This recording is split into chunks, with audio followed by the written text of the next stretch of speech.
주 앞에서 낮추라. 그리하면 주께서 너희를 높이시리라. 할렐루야. 우리 하나님께 영광의 박수 드립니다. 옆 사람하고 인사하겠습니다. 새해 하나님이 주시는 복 많이 받으십시오.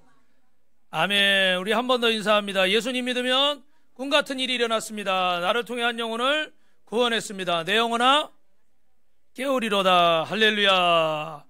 오늘 여러분, 성경을 가진 가장 현대적으로 해석한 학문이 긍정심리학이라고 합니다. 이 책은 마틴 설리그만 교수가 긍정심리학이라는 책을 썼는데, 여러분, 사람들마다 가치관과 관점도 세계관도 다르고 취미도 다르고 교육받은 정도도 다 다릅니다. 그래서 100명이 있으면 100명이 모양이 다 달라요. 우리 교회 성도들도 오늘 오신 분도 계시고 아직 못 오신 분도 계신데, 이렇게 보면은 다 어떻게 돼요? 1000명이면 1000명 뭐 다 모습이 다릅니다. 그런데 사람이 누구나 공통점을 가지고 있어요. 그것은 뭐냐면 바로 행복을 추구한답니다. 뭐라고요? 행복을 추구한다는 거예요. 그래서 새해를 맞이해서 여러분 복 많이 받으시기를 주님의 이름으로 축원합니다. 하나님이 주시는 복을 많이 받아야 되는데, 여러분 새해를 맞이해서 사람들은 올 한 해 열심히 살아야지, 열심히 일해야지 그러는데, 그 이유가 다 뭐 때문이죠? 행복 때문이라는 거예요. 이해하시겠습니까? 그래서 열심히 사업하는 이유도, 열심히 공부하는 이유도, 열심히 운동하는 이유도, 또 자녀들 공부시키려는 이유도 결국은 다 뭐 때문이죠? 행복 때문이라는 거예요. 그래서 여러분이 인문학이나 심리학이나 과학이나 의학이나 이 땅에 있는 모든 학문들은 결국 그 연구의 종점은 어디냐면 인간의 행복을 위해서 연구를 하고 있다고 해도 아마 그릇된 말은 아닐 것입니다. 대한민국은 그렇게 열심히 사는데, 그런데 사실 이렇게 사람들이 행복을 추구하면서 살지만 대한민국의 별명 중에 하나가 뭐냐면요, 우울공화국이에요. 왜요? 자살률이 높아서, 행복지수가 낮아서. 그래서 우리나라 신경정신의학회에서 성인들의 행복 점수를 조사했는데 1000명을 대상으로 조사를 했더니 100점 만점에 68.1점이 나왔어요.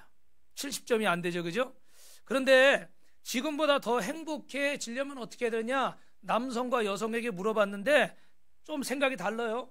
여성들은 37.1%가 건강을 원하고 있고, 또 남자들은 행복하려면 33%가 첫 번째 돈이 많아야 된다, 이렇게 생각하는 거예요. 그래서 이 돈과 건강은 우리 인생에서 뗄래야 뗄 수가 없는 것인데, 여러분 죄송하지만 40대 이상 되신 분들은 사실 앞으로 5년 뒤 10년 뒤에 내 외모나 내 얼굴이 더 나아질 것이라는 기대를 하기가 어때요? 죄송합니다. 서운하게 듣지 마시고, 저를 보니까 머리도 빠지고 얼굴에 막 검은 것도 생기고, 놀렐루야. 이거 놀렐루야 하지 말라 그랬는데, 사실 더 나아질 가능성은 그리 많지 않습니다. 그리고 뭐 직장에서 연봉이 올라간다거나 사회적 지위가 간다는 것도 그 정도 나이가 되면 어느 정도 선에서 이제 멈춰지는 거죠. 전도서 말씀처럼 금줄이 풀어주고 은줄이 풀어지는데, 물론 우리 자녀들은 좀 더 좋은 학교에 가고 좀 더 좋은 직장에 가고 뭐 승진도 하고 결혼해서 뭐 아이도 낳고, 그런데 어떻게 해요? 그럴 수도 있고 아닐 수도 있고, 뭐 이런 생각들을 하면은 마음속에 어떻게 돼요?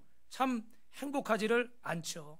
그러나 오늘 저와 여러분에게 앞으로 누군가, 여러분의 가족이나 누군가가 앞으로 1년 뒤에 뭐 3년 뒤에 더 행복해질 수 있느냐, 그렇게 물어본다면 여러분은 뭐라고 대답하시겠습니까? 우리는 뭐라고 대답해요? Yes, 네 라고 대답해요. 옆 사람하고 인사합니다. 성도님은 올해 더 행복해질 겁니다. 할렐루야. 한 번 더요. 성도님의 가정은 올해 더 행복해질 겁니다. 화목해질 겁니다. 한 번 더요. 마지막으로, 성도님의 직장 사업장은 더 잘 될 겁니다. 할렐루야.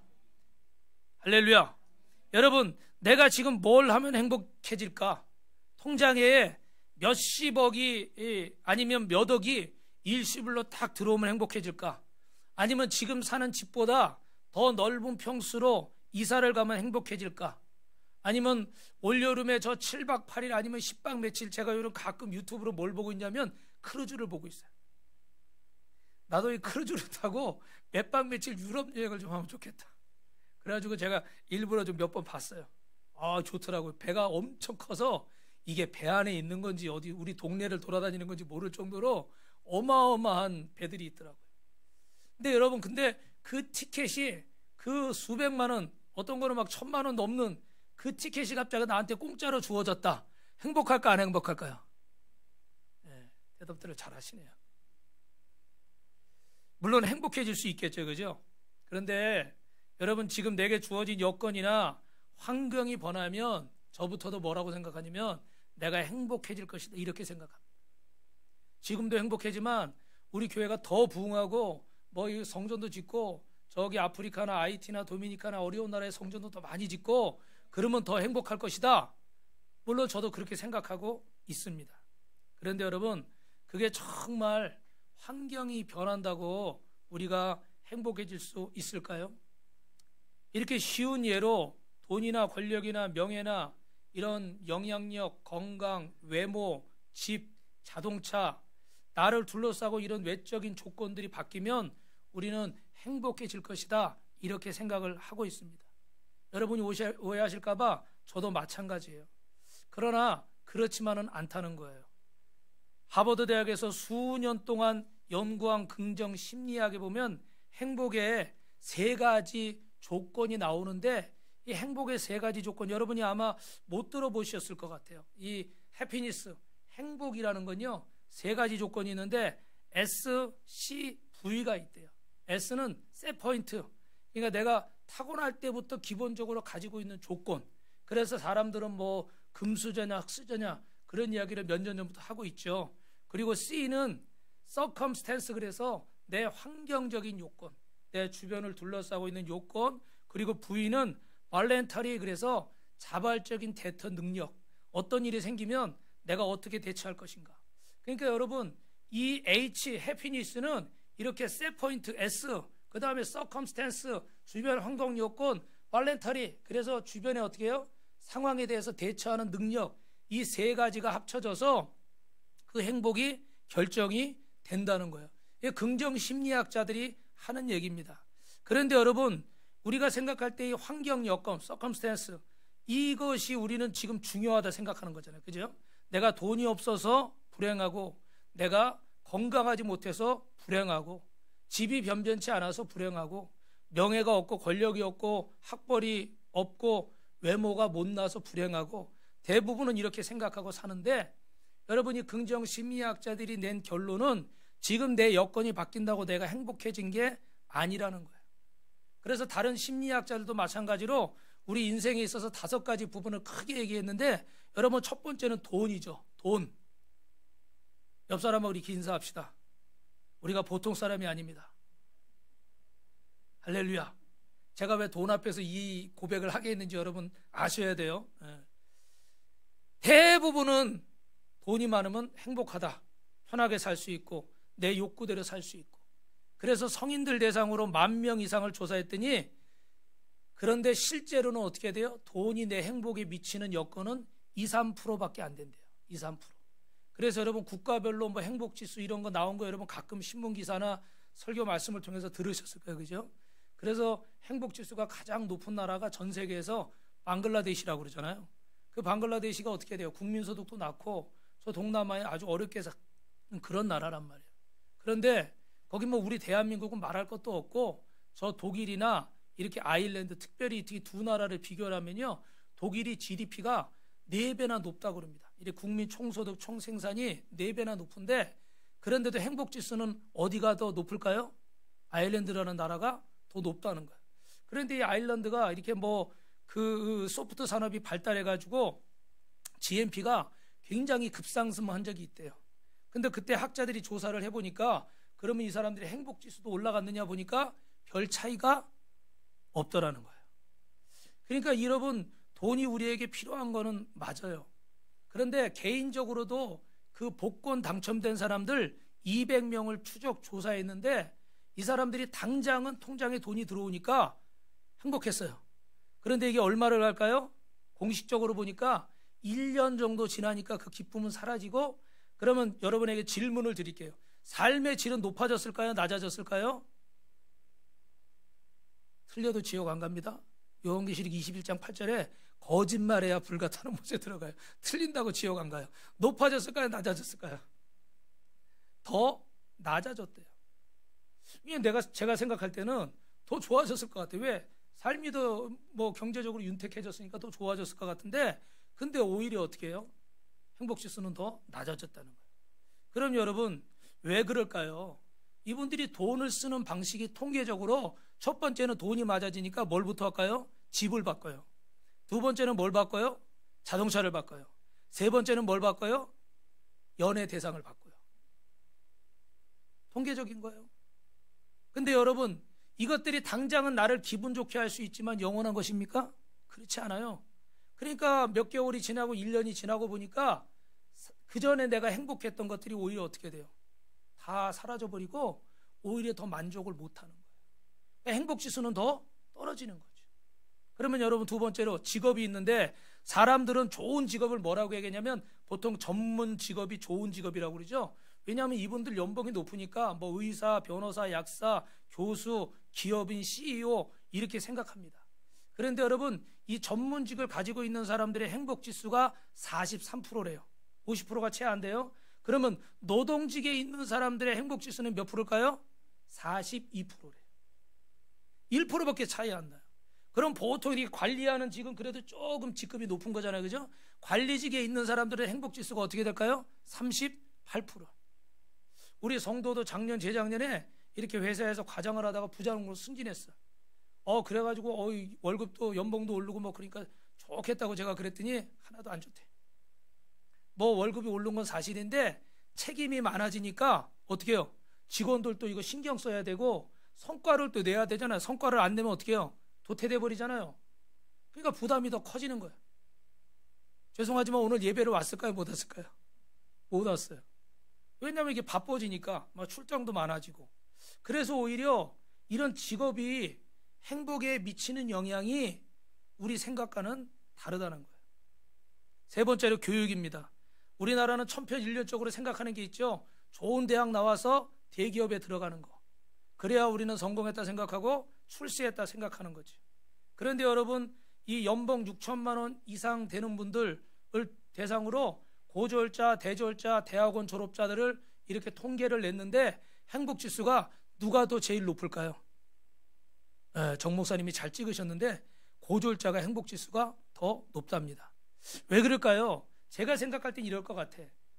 사람마다 감사하는 포인트가 좀 다를 수 있잖아요. 그죠? 근데 내가 조금 덜 배웠는데, 우리 세상 말로 하면 가방끈이 좀 짧은데 그래도 내가 이 정도면 성공했고 이 정도면 잘 살고 있다, 이런 마음에 감사가 있는 거예요.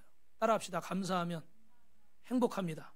그런데 대졸자가 되고 대학원 졸업하고 석박사를 받았는데 내가 다른 사람들을 비교해서 이 정도 이상은 돼야 되는 거예요. 근데 내가 생각한 것보다 어떻게 돼요? 못하다 생각하는 거죠. 그러니까 반대로 오히려 그분들의 행복지수가 더 떨어지더라는 거예요. 여러분, 열심히 배우시고 공부하시기 바랍니다. 그런데 아멘을 해야 돼요. 배우시고 공부하시기 바랍니다. 그런데 어떻게 돼요? 그것이 세상 것에, 아까 이 직업에서 나온 것처럼, 그 물질에서 나온 것처럼 세상 것에서 내가 행복하려고 하다 보니까 행복지수는 내가 원하는 수준에 가도 갈수록 어떻게 해요? 더 떨어져 버린다는 거예요. 그럼 네 번째로 외모. 여러분, 외모가 잘생기면 좋죠. 개성시대, 그래서 우리나라는 외모 지상주의인데 어떤 신문 기사에 보니까 잘생긴 사람이 돈도 더 잘 번다고 그러더라고요. 아멘을 안 하셔서 다행입니다. 왜냐하면 이거 어떤 연예인 유명한 사진이 나오면서 기사가 딱 쓰여 있어요. 그러니까 결국은 이 호감을 주니까 아무래도 외모가 괜찮은 사람이 더 경제적으로 이렇게 유리할 수 있다, 이런 얘기를 하는 거예요. 그런데 여러분, 성형수술한 사람들이 어떻게 행복지수가 어떨 것 같아요? 당장은 코가 높아지고 쌍꺼풀이 생기고 뭐가 어떻게 돼서 당장은 행복하겠죠. 근데 이것도 마찬가지로 시간이 갈수록 점점점 코를 하면 어떻게 돼요? 눈이 마음에 안 들고, 눈을 하면 또 뭐가 마음에 안 들어요? 코가 마음에 안 들고, 아니면 또 턱이 네모난 것 같고, 자꾸 손을 대다 보니까 두 번째, 세 번째. 그래서 성형 중독이라는 말도 나오잖아요. 할렐루야. 그러면 여러분, 이렇게 외모를 가지고 직업을 가지고 있는 분들, 특별히 직업 모델들, 너무 막 키도 크고 날씬하고 외모도 출중하고 막 행복할 것 같잖아요. 그런데 반대로 이분들은 그 불안 지수가 굉장히 높대요. 왜 그러냐면 이 외모가 영원합니까? 영원하지 않죠. 그죠? 한때잖아요. 그죠? 한때니까 내가 좋을 때 어떻게 해요? 물 들어올 때? 왜 전문 용어인데 모른 척 하십니까? 물 들어올 때 뭐 해야 돼? 그러니까 운동선수들도 20, 30대 때 어떻게 돼요? 바짝 벌어놔야 남은 인생 사는 거잖아요. 그러니까 더 어떻게 돼요? 내 외모가 어떻게 될까? 이런 거에 대해서 빨리 내가 성공해야 되는데, 빨리 돈 벌어야 되는데, 빨리 유명해져야 되는데, 그런 것 때문에 불안 지수가 더 높아서 상대적으로 행복 지수는 어떻게 될까요? 떨어진다는 거예요. 여러분, 이쁘면 좋고 잘생기면 좋고 날씬하면 좋지만 그것이 행복의 전부는 아니라는 말씀이에요. 그것이 행복하지 않다는 얘기는 아닙니다. 마지막으로 여러분, 건강도 행복의 중요한 요소죠. 우리 성도들 중에 이렇게 겨울이 되니까 몸이 아프신 분들이 많이 있으신데, 오늘도 아마 감기 걸려서 또 못 오신 분들 계신 것 같아요. 요새 A형 독감이 유행인데, 이 척추 손상 환자를 조사했더니 다치는 순간은 행복도가 확 떨어져요.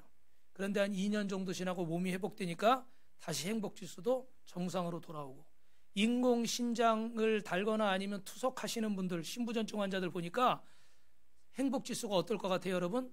저는 놀랐어요, 이걸 보고. 정상인과 다르지 않더라는 거예요. 왜냐하면 제가 이렇게 같이 이렇게 모이는 그 목사님 사모님 중에도 한 분이, 목사님이 몇 년 전에 발병을 해서 그 일주일에 3번씩 투석을 해요. 그래서 뭐 월요일, 수요일, 토요일. 근데 여러분, 제가 그 장성에 가서 전도를 하다가 짜장면집 사장님을 전도를 했는데, 이분이 여름인데도 팔에 막 긴 걸 막 가리고 있어요. 왜 그런 거 보니까 이분도 일주일에 3번씩 투석을 해요. 근데 이 혈관이 아시지만 이렇게 불룩불룩만 나오고 막 이렇습니다. 그래 창피하니까 이제 가리는데, 이분 말을 들어보니까 투석하러 가는 날은 가가지고 어떻게 돼요? 몇 시간을 누워 있는 거야. 그러고 오면 어떻게 기운이 하나도 없어. 그래서 그냥 하루가 가버려. 근데 그 다음 날은 이제 투석했으니까 반짝하는 거야. 좀 컨디션이 괜찮아. 근데 또 이제 하루가 지나가니까 그 다음 날 어떻게 컨디션이 또 확 떨어져요. 피곤해요. 그러니까 또 어떻게 그날은 투석하러 가는 날이야. 그리고 또 이렇게 2-3번 하면 어떻게 돼요? 일주일이 그냥 가는 거야. 그렇게 한 달을 살고, 그렇게 1년을 살고, 그렇게 2, 3년 몇 년을 살아보니까 삶이 어떨 것 같아요? 막 낚시 없을 것 같잖아요.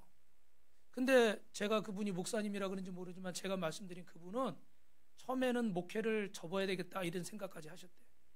그런데 지금은 어떻게 돼요? 우리가 보면요, 놀래요. 너무 멀쩡하게. 그분은 음식도 잘 안 가리는 것 같아. 막 다 드시더라고.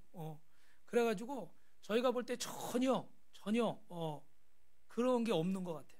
근데 이제 한 가지 단점은 뭐냐면, 이렇게 하루 이틀 만에 한 번씩 투석을 해야 되니까 어디 며칠 가서 하루는 괜찮은데 이틀 이상 숙박을 하는 거는 못해요.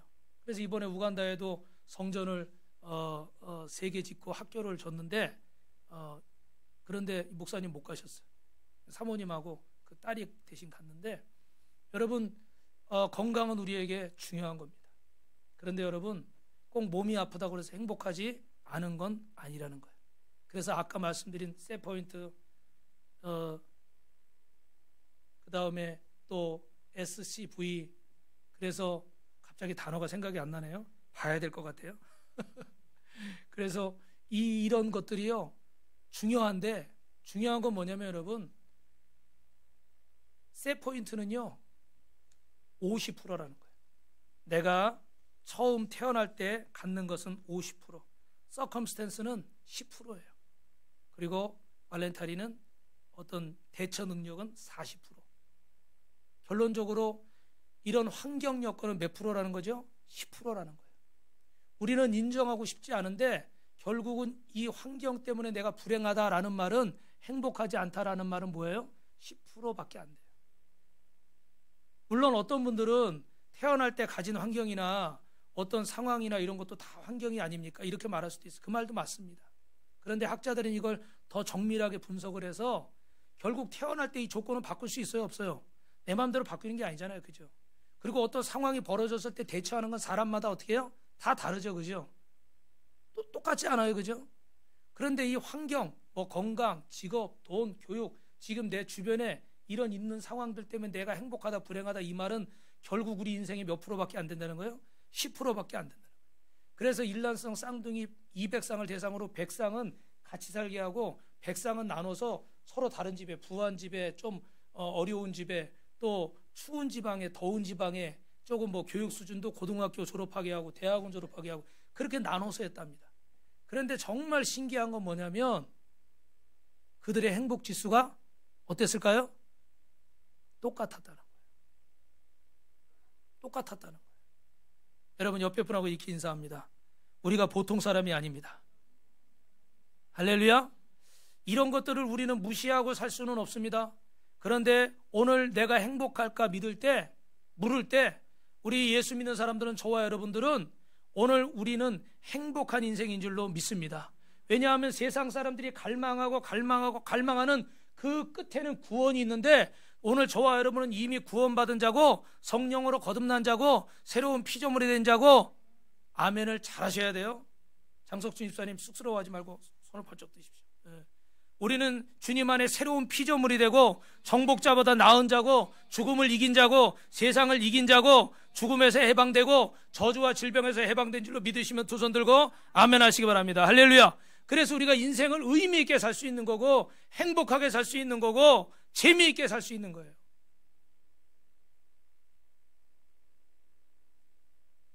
굳이 얘기 안 해도 좋을 얘기지만,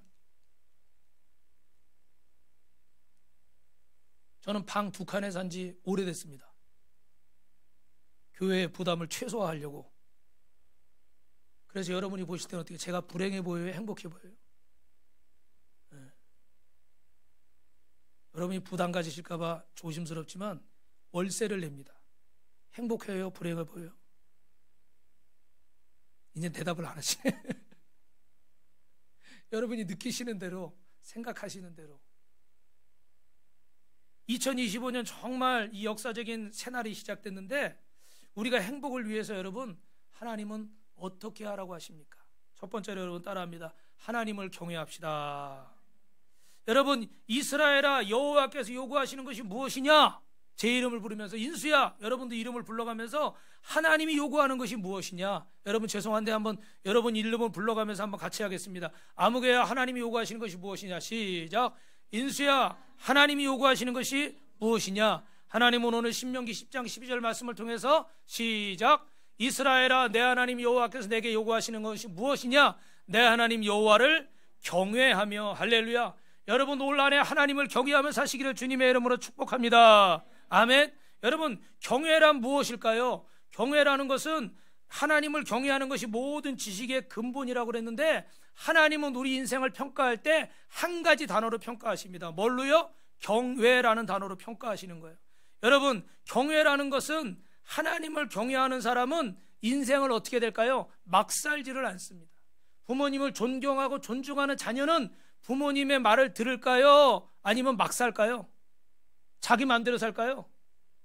막 살지 않아요. 그죠? 하나님을 경외하는 사람은 인생을 막 살지 않습니다.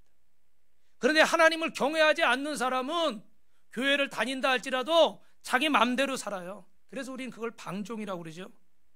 믿음이 좋다고 하지만 불법을 행하고 불순종하는 거역에 붙잡혀서 자의적인 숭배를 합니다. 여러분, 자의적인 숭배가 뭐예요? 결국은 자기 자신을 위해서 사는 거예요.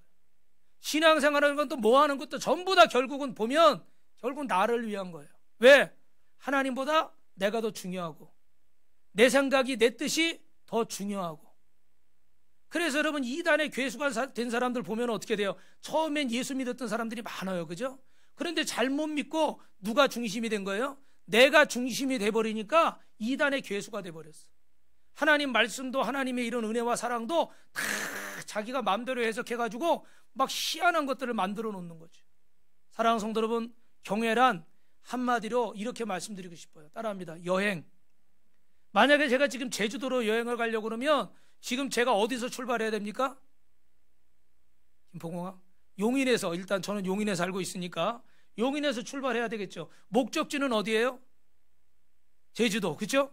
그래서 경외는요, 출발지와 목적지를 아는 거예요. 따라합니다. 진리 지식. 하나님의 말씀을 통해서 이 진리 지식을 바로 알아야 되는데, 이 진리 지식은 어렵게 생각하지 마시고 따라합시다. 그리스도 안에서 내가 누구인지, 우리 큰 소리로 해주세요. 내가 어떤 존재인지, 정체성을 알고 내가 무엇을 가졌고 무엇을 할 수 있는지, 이것을 아는 게 진리 지식이에요. 할렐루야. 하나님 안에서 내가 누구고 내가 무엇을 가졌고 내가 무엇을 할 수 있는지. 더 쉬운 말씀드리면, 제가 자주 말씀드리는 것처럼 내가 하나님께로부터 와서 하나님을 알고 하나님이 주신 사명을 알고 그 영광을 위해서 살다가 하나님께 돌아가는 것인 줄로 믿습니다. 그런데 일반적인 세상 사람들 가운데 많은 분들은, 특히 젊은 친구들은 어떻게 돼요? 내가 어디서 왔는지를 몰라요. 그래서 내가 지금 뭘 해야 되는지를 몰라요. 직업 때문에, 사명 때문에 갈등을 하는 거예요. 그리고 그 다음에 어디로 갈지를 모르니까 미래가 불안한 거예요. 내가 언제 취업이 될지, 내가 언제 결혼을 할지, 내가 언제 합격을 할지, 내가 언제 이것을 이룰지 모르니까 불안한 거예요. 그런데 오늘 하나님의 사람들은 하나님께로부터 와서 하나님의 영광을 위해 살다가 하나님께로 가는 자인 줄 알아요. 할렐루야.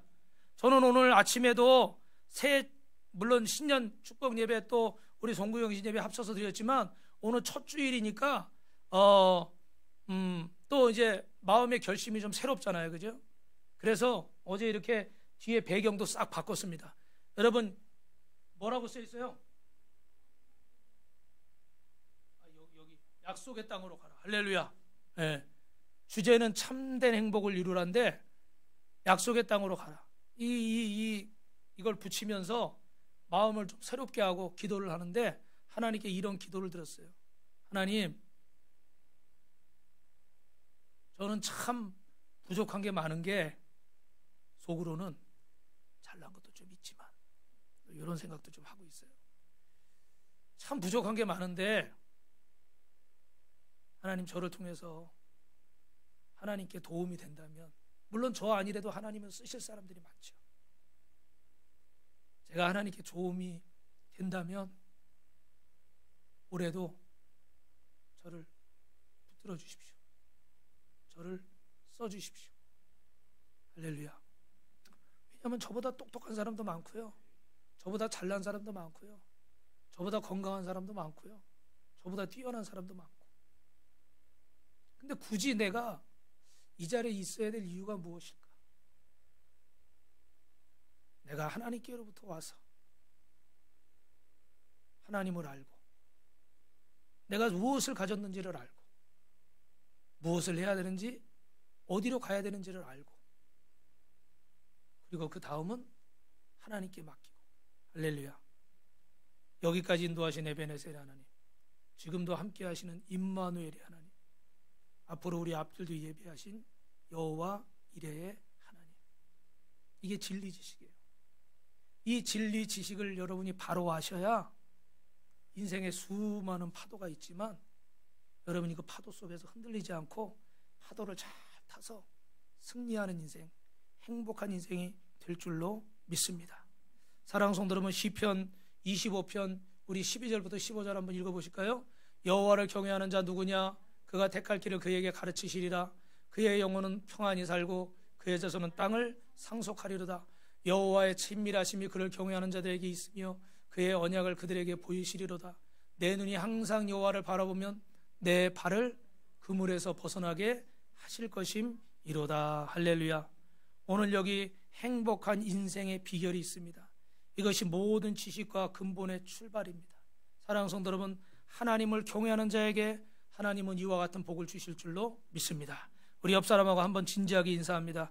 2025년에 하나님을 경외하십시오. 그러면 두 번째로 하나님을 경외하는 삶은 어떻게 될까요? 여러분 따라합니다. 정직과 온전으로 나타납니다. 여러분, 정직과 온전이 뭘까? 정직하고 온전하게, 여러분 하나님을 경외하는 사람을 정직하고 온전하다고 그러는데, 구약 성경에 여러분이 새벽에 우리 봤던 열왕기서나 역대기서, 지금 역대기서 말씀 보고 있는데 이스라엘의 왕들이 나와요. 이 북이스라엘과 남유다 왕들을 다 합해서 39명, 한 40여 명 가까이 되는데, 오랫동안 통치한 왕도 있고 짧게 통치한 왕도 있고 업적이 많은 왕도 있고 업적이 거의 없는 왕도 있고, 어떤 왕은 그냥 몇 개월 만에 죽음을 당한 왕도 있고, 좋은 왕도 있고, 나쁜 왕도 있고, 왕들마다 성격이나 성품이 다 다르고, 하나님을 잘 섬긴 왕도 있고 우상을 섬긴 왕도 있고, 그런데 성경은요 이 두 가지 단어로 결론을 내고 있습니다. 그는 정직하고 온전하였더라. 할렐루야, 할렐루야. 여러분, 이 왕들 중에서 40여 명 왕들 중에서 25명 정도의 왕은 온전하지 않은 왕이에요. 그리고 10명 정도는 정직하고 온전했다. 5명 정도가 하나님 앞에 옳게 행했다. 이렇게 표현하는데, 우선 정직이라고 그러면 우리는 도덕적으로 정직한 거, 거짓말하지 않는 거 이렇게 생각할 수 있어요. 근데 여기서 말하는 정직은 따라합니다. 하나님 앞에 내가 어떤 존재인가. 여러분 용서하고 들으세요. 한번 죄송하지만 한번 따라합시다. 주제 파악을 합시다. 죄송합니다. 내가 누구인지를 제대로 알아야 돼요. 그죠? 내 주제 파악이 안 되면요, 어떤 면에서 이렇게 교만한 마음이 생기고 원망 불평이 나오고, 또 어떤 면에서는 낙심하고 좌절하고 매일 우울하고 슬픔에 빠지고. 왜? 내 정체성을 잘 모르니까, 하나님 앞에 내가 어떤 존재고 무엇을 가졌으며 어디로 가는 존재인지를 모르니까 이게 어떻게 해요? 업다운이 클 수밖에 없어요. 내가 십자가의 은혜로 구원받았고 하나님의 은혜로 사는 존재라는 것을 깨닫는 것이 정직인 줄로 믿습니다. 한번 따라합니다. 하나님, 내가 하나님 은혜로 삽니다. 아멘. 이게 정직한 사람이에요. 아멘. 어렵게 생각하지 마시고, 내가 하나님 앞에 어떤 존재인지를 알고 내가 하나님의 은혜로 살고 있습니다, 이렇게 고백하는 인생들이 하나님 앞에 정직한 인생인 줄로 믿습니다. 그런데 이것을 인정하지 못하고 이것을 받아들이지 못하고 이것을 벗어나려고 그러는 인생이 있다면, 그 인생은 교만할 수밖에 없고, 그 인생은 우울할 수밖에 없고, 그 인생은 날마다 열등감과 불평과 좌절 가운데 살 수밖에 없는 거예요. 그래서 다윗은 뭐라고 고백하는 거예요? 내가 왕이 된 것도 누구의 은혜다? 하나님의 은혜다. 그 아들 압살롬이 칼을 들이대면서 아버지의 왕의 자리를 뺏으려고 할 때도 요압 장군이나 다른 신하들은 다 맞서 싸워야 된다고 그러는데, 우리가 충분히 이길 수 있다고 그러는데 다윗은 싸우지 않잖아요. 존 웨드워드의 세왕 이야기에 보니까 다윗이 뭐라고 고백해요? 나를 왕으로 세우신 분도 하나님이시지만 나를 왕의 자리에서 내려오게 하실 분도 하나님이시다. 할렐루야. 그분이 내가 도망가도, 내가 피해도 나를 왕으로 삼는 게 내가 할 일이 더 있다면 하나님이 나를 왕으로 세울 것이고, 그분의 뜻이 다 했다면 나는 더 이상 왕의 자리에 미련을 갖지 않겠다. 할렐루야. 여러분, 이게 남의 얘기라 쉽게 들릴지 모르는데 어마어마한 얘기, 어마어마한 얘기. 한 나라의 왕이에요. 그런데 그 자리 그렇게 쉽게 내줄 수 있겠습니까, 여러분? 그런데도 다윗은 하나님 앞에 정직한 거예요. 죄송하지만 하나님 앞에서 주제 파악을 하는 거예요. 그래서 내가 주장해야 될 권리가 뭔지, 내가 져야 될 책임이 뭔지를 분명히 하는 거예요. 근데 가정도 행복하지 않고 직장도 행복하지 않고 나라도 행복하지 않은 건 내가 주장해야 될 권리를 넘어서고 내가 져야 될 책임을 지지 않는 거예요. 그래서 불행한 거예요. 그래서 상대방이 그걸 요구하는 거고. 그런데 정직한 사람은 그걸 아는 거예요. 하나님 앞에, 교회 앞에, 가정 앞에, 여러분 직장사 앞에, 이 나라 이 민족 앞에서 내 권리와 주장을 바로 하실 수 있기를 주님의 이름으로 축원합니다. 할렐루야. 그 다음에 필요한 것이 온전. 온전은 흠이 없는 것인데, 여러분 굳이 뭐 설명할 필요도 없지만 온전은 이렇게 얘기합시다. 처음 마음을 그대로 유지하는 거. 할렐루야. 할렐루야. 여러분, 처음 마음을 그대로 유지해야 되는데, 이 땅에는요 그렇지 않은 경우들이 참 많죠. 그죠? 우리가 좋을 때나 기쁠 때나 병들 때나 건강할 때나 똑같이 온전하시기를 주님의 이름으로 축원합니다. 그런데 사람은 상황이 바뀌면 어떻게 돼요? 자꾸 마음도 변하잖아요. 그래서 온전함을 가져가지를 못하는 거예요. 내 환경에 따라서 자꾸 변질돼 버리는 거예요. 은혜 받았을 때는 막 감사합니다, 감격의 눈물을 흘리고, 그러다가도 조금 내 상황이 원하는 대로 흘러가지 않으면 어떻게 돼요? 원망하고 불평하고 거역하고, 하나님이 계시긴 어디 계시냐, 하나님이 뭘 날 사랑하느냐, 거역합니다. 이런 거역의 영이 가정 안에도 있어요. 그래서 자녀들이 부모의 말을 거역하고, 그래서 가정이 어떻게 돼요? 어렵습니다. 처음 마음을 끝까지 가지고 가지 못하는 거예요. 오늘 교회 안에서도 여러분, 이제 2025년에도 하나님 여러분에게 직분을 주시고 책임을 주실 텐데, 여러분 거역의 영을 물리치시길 주님의 이름으로 축원합니다. 그 정직한 마음을 끝까지 가지고 가시길 주님의 이름으로 축원합니다. 할렐루야. 마지막 세 번째입니다. 시작. 2025년 행복을 위해서 말씀에 뭐합니까? 순명하라. 할렐루야. 순명한다는 말은 명예를 더럽히지 않기 위해서 목숨을 건다라고 되어 있더라고요. 사전에 보니까. 다른 말로 우리가 순종인데, 순종하려면 어떻게 돼요? 때로는 목숨을 거는 것 같은 마음을 가져야 순종을 할 수 있어요.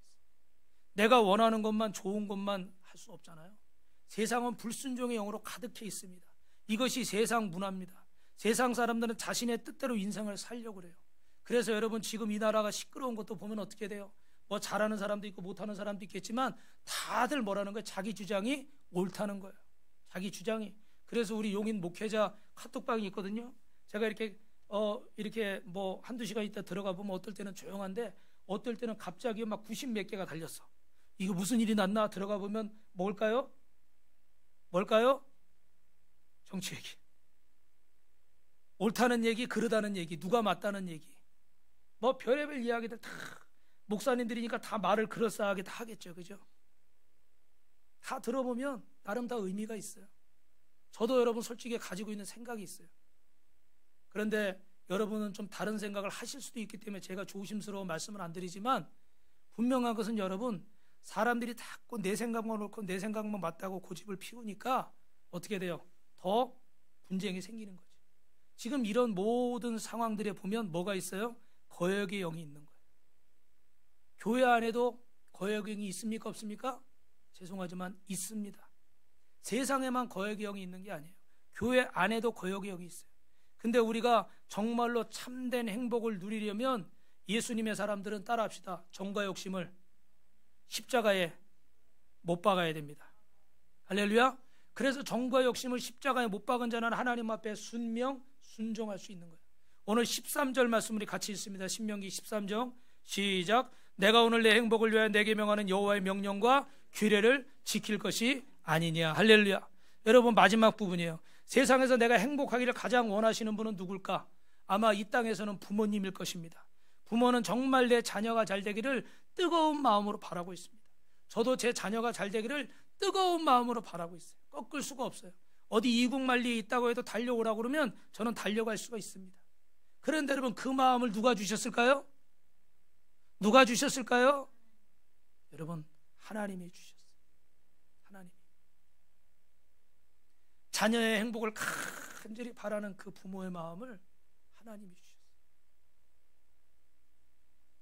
그런 하나님이 저와 여러분이 잘 되길 원할까요? 못 되길 원할까요? 당연히 잘 되길 원하시겠죠. 제가 우리 아이들이 어릴 때 어느 날 이렇게 저녁에 그 소파에 앉아서 기도를 하는데 우리 아이가 6살 때인가요? 4살 때인가요? 이렇게 막내가 이렇게 와서 기도하는데 막 머리를 비비고 자다가 와서 그래서 제가 너무 이뻐가지고 이렇게 안아서 재우면서 계속 흔들면서 기도를 했어요. 근데 하나님이 제 마음속에 이렇게 물으시는 거예요. 이쁘냐? 주님은 그렇게 갑자기 훅 들어오시더라고. 이쁘냐? 당연히 이쁘죠. 아유, 얼마나 이뻐요. 생기기도 잘생기고 누굴 닮아서. 그때는 말 잘 들을 때잖아. 이쁘죠. 그랬더니 주님이 제 마음속에 또 한마디를 하셔요. 나도 너를 그렇게 사랑한다. 제가 기도하다가 핑 해가지고 눈물이 흘렀어. 주님은 이렇게 울리셔. 근데 뭐 대단한 걸 보여줘서 울리는 게 아니라 별것 아닌 것 같은 일상에서 울리시더라고요. 어느 날은 여기 앉았는데 코로나 때 성도들 거의 못 나오고 그러는데 고맙다 그러시는 거예요. 뭐가요, 주님? 자리를 지켜줘서. 아무도 안 나올 때도 저는 매일 나왔어요. 불 켜고 있었어요. 어떨 때는 아무도 없는데 어떨 때는 우리 사모님하고 여기서 혼자 설교했어요. 설교 준비 다 했을까요? 안 했을까요? 솔직히 말하면 며칠은 뺐는데 거의 안 빼고 다 준비했어요. 없어도 나 혼자. 그래서 여러분이 밴드를 열심히 보시는 분들은 알 거예요. 거의 하루도 안 빠지고 설교문이 계속 올라가죠. 안타까운 것은 여러분이 그 말씀을 놓치고 있다는 게 안타깝죠. 깨달을지어다. 왜요? 나는 주님 앞에 하는 거니까. 나도 너를 그렇게 사랑한다. 여러분, 자녀의 행복을 위한 부모의 갈망보다 여러분이 잊지 마셔야 될 건, 더 큰 갈망은 우리를 향한 하나님의 사랑인 줄로 믿습니다. 그 하나님이 정말 저와 여러분이 행복하게 이 땅에서 하나님이 만드신 모든 것을 누리며 행복하고 감사하며 살기 원하세요. 그래서 오늘 이 말씀 읽고 말씀을 정리하겠습니다. 우리 신명기 10장 14절부터 있습니다. 14절 시작. 하늘과 모든 하늘의 땅과 그 위에 만부는 본래 내 하나님 여호와께 속한 것이로되. 15절이요. 여호와께서 오직 내 조상들을 기뻐하시고 그들을 사랑하사 그들의 후손인 너희를 만민 중에서 택하셨음이 오늘과 같으니이다. 아멘. 17절에 시작. 너희의 하나님 여호와가 신 가운데 신이시며 주 가운데 주시며 크고 능하시며 두려우신 하나님이시라. 사람을 외모로 보지 아니하시며 뇌물을 받지 아니하시니라. 할렐루야. 아멘. 하나님은 전능하신 분이고 모든 것을 가지신 분이고 공평하신 분입니다. 그분에게 불공평은 없어요. 원망하지 마십시오. 불평하지 마십시오. 하나님은 공평하게 보시는 분이에요. 뭔가를 놓쳐서 못 봐서 오해하시는 분이 아니에요. 정확히 보시는 분이고 그 하나님이 저와 여러분을 사랑하시는 줄로 믿습니다. 그래서 이사야 43장 19절에는 보라 내가 새 일을 행하리니 이제 나타낼 것이라 너희가 그것을 알지 못하겠느냐. 반드시 내가 광야에 길을 낼 것이다. 할렐루야. 하나님은 길을 내시는 분인 줄로 믿습니다. 2025년 하나님 말씀에 순복하는 자에게, 순명하는 자에게, 순종하는 자에게 하나님이 길을 내주실 줄로 믿습니다. 길을 내주실 줄로 믿습니다. 여러분, 히브리서 5장 8절 9절에 그가 아들이시면서도 받으신 고난으로 순종함을 배워서 온전하게 되셨은즉 자기에게 순종하는 것은 저에게 영원한 구원의 근원이 되시느니라. 잘 들으셔야 됩니다.